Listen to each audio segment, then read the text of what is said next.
NewsNation learning Supreme Court justices are now receiving credible threats themselves of violence this week following the explosive release of a draft memo showing the court is on the verge of overturning Roe v. Wade. Joe Khalil has more details on these threats, what the concern is, and what's being done to protect the justices. Joe?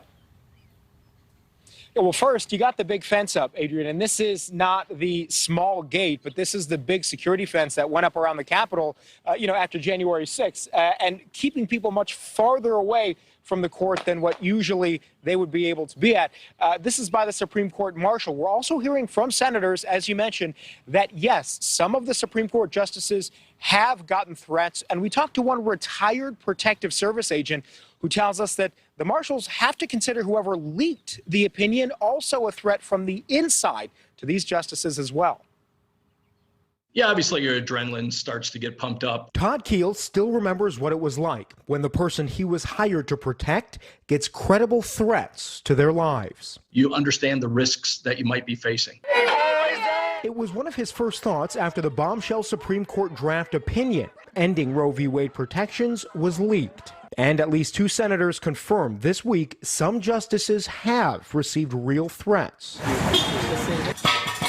Keel, a retired diplomatic service agent who protected diplomats and cabinet secretaries, says Supreme Court police have to take outside threats seriously and must assume that whoever leaked the opinion could also be a threat. They have to look at an internal threat. An internal threat is extremely challenging.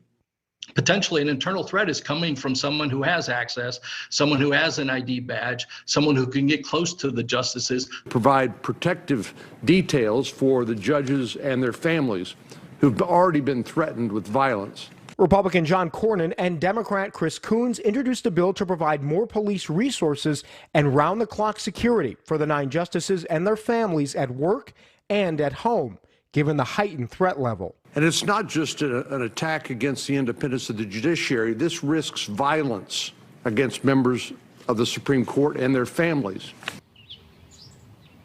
And there are some reports that there could, over the next couple of days, be planned protests at the homes of some of the justices, Adrienne. That just makes the job of the U.S. Marshals here and the Supreme Court police more difficult, more complicated as they try to protect the justices at work and also where they live. Thank you so much for watching. Make sure to click on the red subscribe button below so you can get more of NewsNation's fact-driven, unbiased coverage.